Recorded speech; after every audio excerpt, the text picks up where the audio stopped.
Hello students, और new topic is genetic disorder.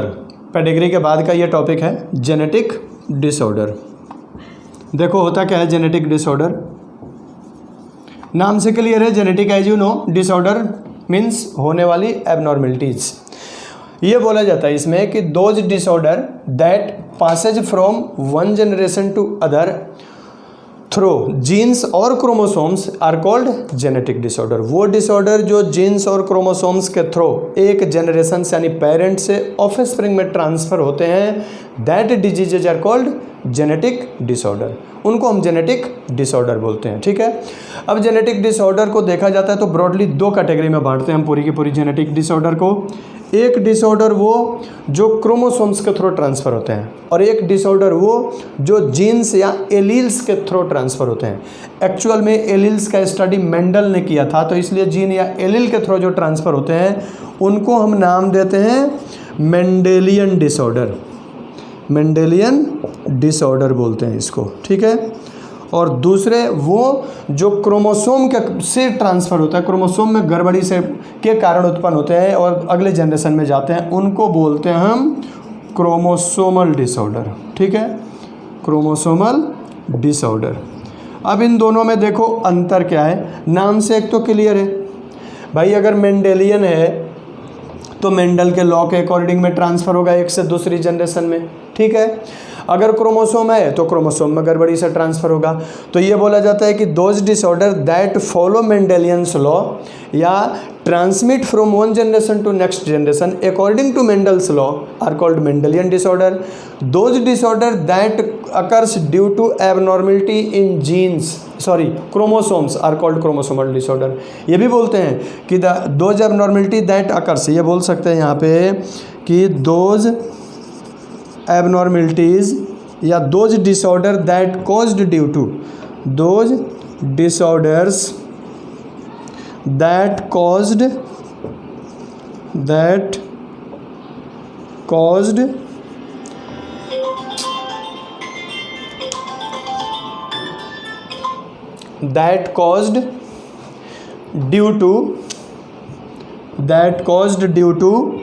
those disorder that caused due to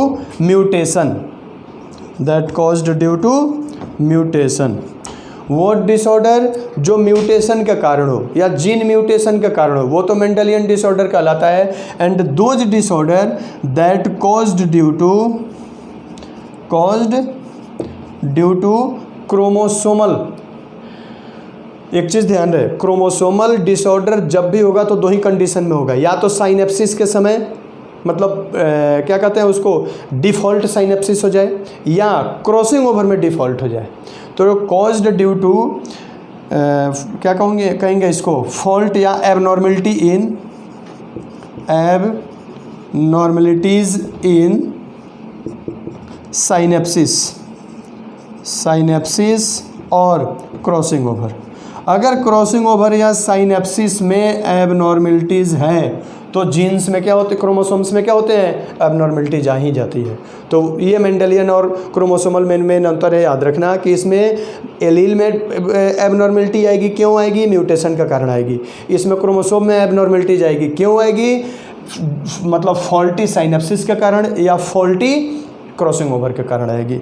दूसरा ये बोल सकते हैं कि मेंडेलियन डिसऑर्डर जो होते हैं ये एक तरह से ईजिली रिकॉग्नाइजेबल नहीं होते हैं, क्रोमोसोमल रिकॉग्नाइजेबल होते हैं। एक चीज़ और भी है, इसको हम क्रोमोसोमल को एमनियोसेंटेसिस के थ्रू डिटेक्ट कर सकते हैं, मेंडेलियन को एमनियोसेंटेसिस के थ्रू डिटेक्ट नहीं कर सकते हैं। तो यहाँ लिख सकते हो कि डिटेक्ट थ्रो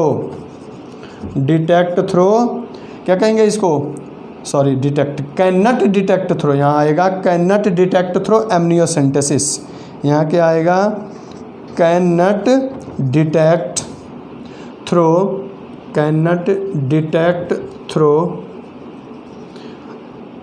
एमनियोसेंटेसिस। इसको हम क्या कर सकते हैं, एमनियोसेंटेसिस के थ्रू डिटेक्ट नहीं कर सकते हैं। और इसमें क्या है, can detect through amniocentesis, can detect through amniocentesis. Amniocentesis के थ्रू इसको डिटेक्ट कर सकते हैं। एमनियोसेंटेसिस के थ्रू इसको डिटेक्ट कर सकते हैं।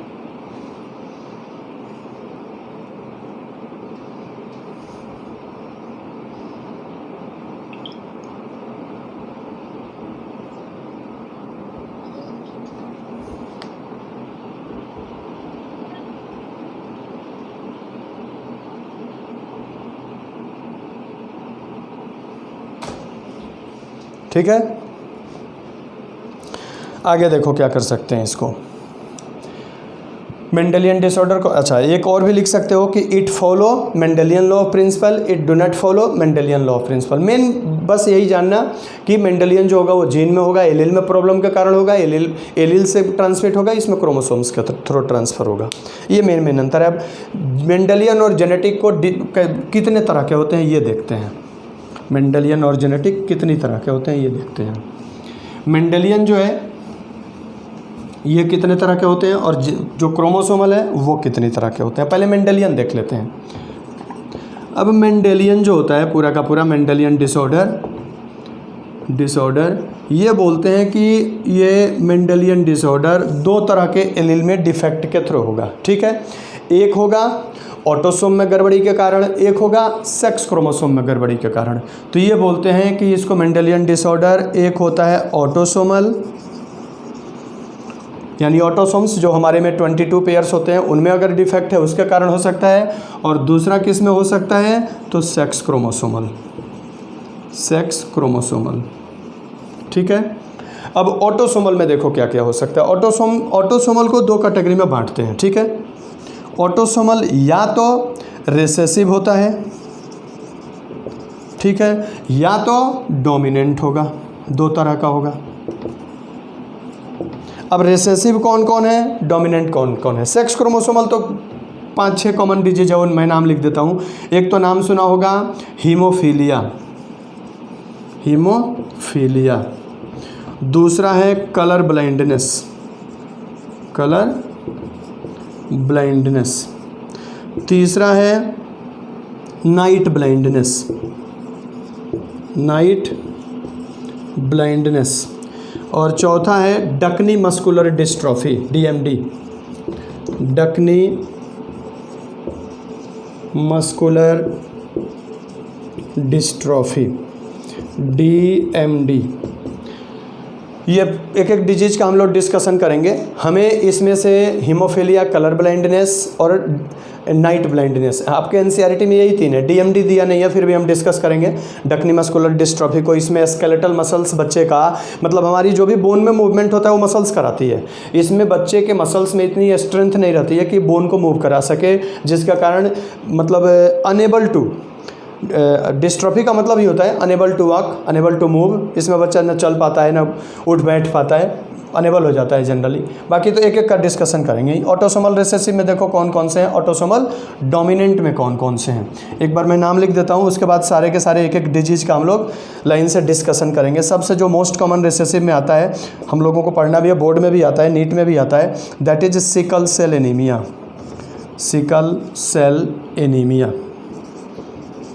यहाँ जितना नाम आ जाएगा, बाकी को फिर मैं बाद में लिख दूंगा। दूसरा जो है सिकल सेल एनीमिया के बाद जो आपके NCERT में दे रखा है वो है phenyl ketonuria.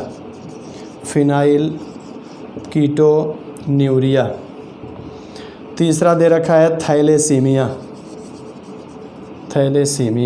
Alpha beta delta 3 होता है ये।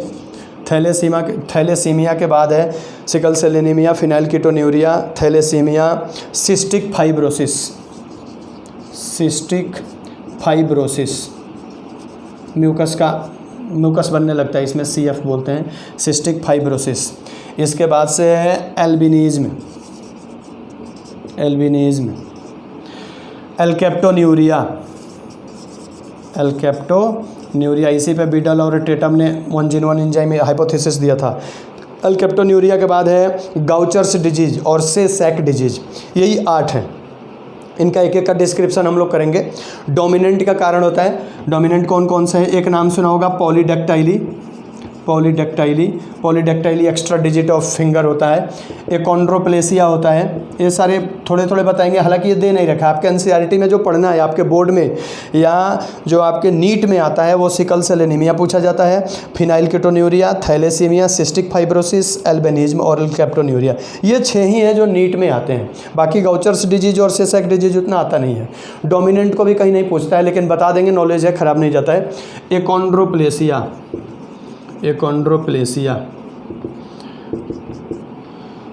पॉलीडेक्टाइली एकोंड्रोप्लेसिया, हंटिंगटन डिजीज है, हंटिंगटन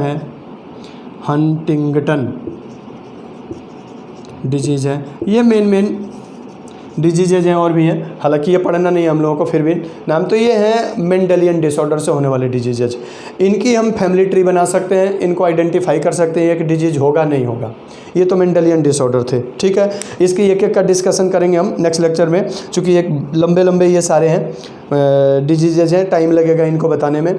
इसके बाद से नेक्स्ट जो है वो बताया था मैंने, एक बार नाम सारे डिजीज का देख लो, फिर नेक्स्ट वीडियो में एक एक डिजीज को हम एक्सप्लेन करेंगे। मेंडेलियन के बाद दूसरा क्रोमोसोमल को देख लो, इसको वीडियो पॉज करके चाहो तो लिख लेना इसको। क्रोमोसोमल देखो कौन कौन से हैं। क्रोमोसोमल में ये बोला जाता है कि क्रोमोसोमल डिसऑर्डर भी 2 तरह के हैं, ऑटोसोमल और हेट्रोसोमल। एक बार नाम बता देता हूँ, फिर नेक्स्ट में एक एक का एक्सप्लेनेशन देंगे। क्रोमोसोमल देखो कौन कौन से हैं। तो क्रोमोसोमल में इसमें भी वही है, ऑटोसोमल है। इसमें डोमिनेंट रिसेसिव नहीं होगा क्योंकि ये जीन नहीं है, क्रोमोसोम्स है। क्रोमोसोम कभी भी, ये मेंडेलियन और क्रोमोसोमल डिसऑर्डर में ये भी डिफरेंस है एक, कि मेंडेलियन डिसऑर्डर ऑटोसोमल हेट्रोसोमल 2 होता है। ऑटोसोमल में डोमिनेंट रिसेसिव होता है, हेट्रोसोमल में भी डोमिनेंट रिसेसिव होता है, जबकि क्रोमोसोमल डोमिनेंट रिसेसिव नहीं होता। ऑटोसोमल और दूसरा हो गया हेट्रोसोमल, या इसी को बोलते हैं सेक्स क्रोमोसोमल, ठीक है, सेक्स क्रोमोसोमल।